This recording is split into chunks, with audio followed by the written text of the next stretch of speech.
Pemirsa apa kabar? Saya Maidin Hindrawan membawakan Warta Berita PTS tanggal 28 Desember. Kebakaran terjadi di sebuah asrama pekerja migran di Kabupaten Hsinchu pagi tadi. Dalam upaya pertolongan, Kapten Tim Damkar berhasil menyelamatkan 4 orang PMA, tapi dirinya malah meninggal akibat tersedak asap tebal. Asap tebal mengepul dari jendela di lantai 2 lokasi kebakaran di sebuah asrama PMA di Hukou, Hsinchu. Petugas damkar tiba sekitar pukul 7 pagi untuk mengadakan pertolongan. 上面很多隔间就对了。还会分很多人住。 Menurut petugas damkar, api yang diduga bermula dari lantai 2 berhasil dipadamkan sekitar pukul 8.30. Tapi sungguh disesalkan setelah menyelamatkan 4 PMA terjebak, Kapten You Shanghua ditemukan tidak memiliki tanda-tanda kehidupan akibat tersedak asap tebal dan dinyatakan meninggal setelah dilarikan ke rumah sakit. 到2楼部分，其实那个烟很大能见度很低啊。那在后续部分就发生了一些我们不想看到的结果。 Tetangga mengutarakan 4 lelaki PMA hilang tidak lama setelah terselamatkan, diduga kabur karena berstatus ilegal. Lantai 1 bangunan ini sedang direnovasi untuk dijadikan toko sarapan Vietnam. Tak diduga terjadi kebakaran sebelum dibuka.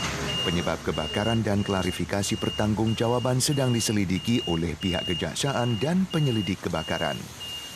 Tahun 2024 sudah diambang pintu. Per 1 Januari tahun depan, sejumlah peraturan baru akan mulai diterapkan, antara lain kenaikan upah pokok, penambahan subsidi anak 2 tahun ke bawah, dan peningkatan usia penarikan penuh tunjangan hari tua asuransi tenaga kerja.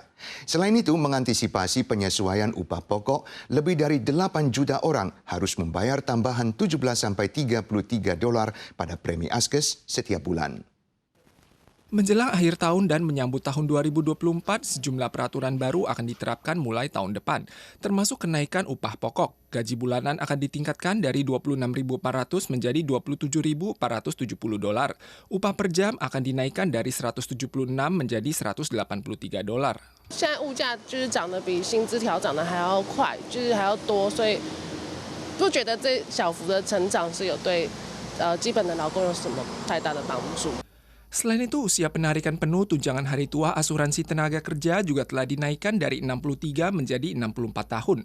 Subsidi penitipan anak usia 0 hingga 2 tahun juga telah dinaikkan dari $5.500 menjadi $7.000 Taiwan untuk instansi negeri dan $8.500 menjadi $13.000 untuk instansi swasta. 像是奶粉这些现在也很贵，对，所以就是如果有补助的话最好，然后如果是提升的话又更好。 Tunjangan nasional bagi kalangan kurang mampu juga ditingkatkan, termasuk tunjangan hari tua dan jaminan dasar cacat mental dan fisik. Diperkirakan lebih dari 1,72 juta orang akan menerima manfaat setiap bulannya. Selain itu, mengantisipasi penyesuaian upah pokok, tabel level premi Askes dan premi asuransi bulanan minimum juga telah ditingkatkan. Diperkirakan 8,18 juta orang harus membayar biaya tambahan $17 hingga $33 pada premi Askes. Kereta Vivid Express resmi diluncurkan pada tanggal 25, bertepatan dengan perayaan 111 tahun operasi kereta hutan Alishan. Gerbong yang direnovasi dari kereta hutan tua ini memfitur kaca transparan berukuran besar, sehingga penumpang dapat menikmati pemandangan pegunungan dan hutan dari lebih banyak sudut pandang. Gerbong Vivid Express ini direnovasi dari kereta hutan tua. Spesies burung robin berkerah yang unik di Taiwan digunakan sebagai konsep desain. Corak biru dan oranye pada burung jantan diadopsi untuk warna gerbong, sedangkan corak kuning muda pada burung betina dipadukan pada interior gerbong. Inaugurasi diadakan tanggal 25, bertepatan dengan perayaan 111 tahun operasi kereta hutan Alishan. 羽月号它是改装列车，就是从原本旧有的这个列车加以改装的。那 未来我们希望针对临铁的乘坐呢，我们可以提供给旅客多元的这个乘坐的体验。 Setelah transformasi, gerbong ini memiliki kaca transparan berukuran besar sehingga penumpang dapat menikmati pemandangan pegunungan dan hutan dari lebih banyak sudut pandang. Kereta juga dibagi menjadi gerbong keluarga, rombongan, dan kursi observasi, serta dilengkapi sarana keselamatan baru seperti sistem panggilan darurat nirkabel. Sistem panggilan darurat nirkabel akan membantu masinis dan kondektur mengambil keputusan cepat dalam keadaan darurat dan juga akan digunakan pada gerbong kereta hutan lainnya di masa depan. Pembatasan artikel dan akun medsos seperti Facebook dan TikTok di Malaysia mencatat rekor tertinggi baru pada paruh pertama tahun ini.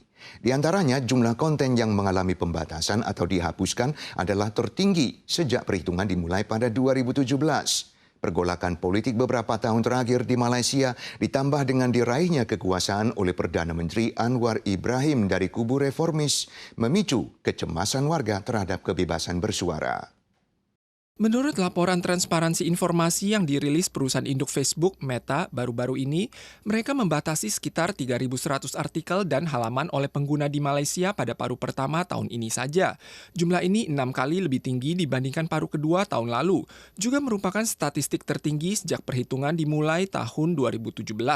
Selain itu, tren serupa juga terjadi pada pemberitaan yang dirilis TikTok yang menerima 340 permintaan dari pemerintah Malaysia untuk menghapus atau membatasi konten pada paruh pertama tahun ini dengan eliminasi atau pembatasan 815 artikel dan akun. 针对社群媒体内容，马来西亚政府提高了审查力度，许多人都好奇为什么会在号称改革派政府底下发生这种事。6倍的这个数据有可能是来自于这2年马来西亚的这个选举的效应。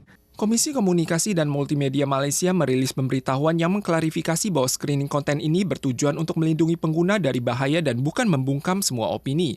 Pernyataan pemerintah tersebut juga memperlihatkan data yang menunjukkan bahwa konten berbahaya di medsos meningkat 24 kali lipat, termasuk penipuan, perjudian, dan kebencian.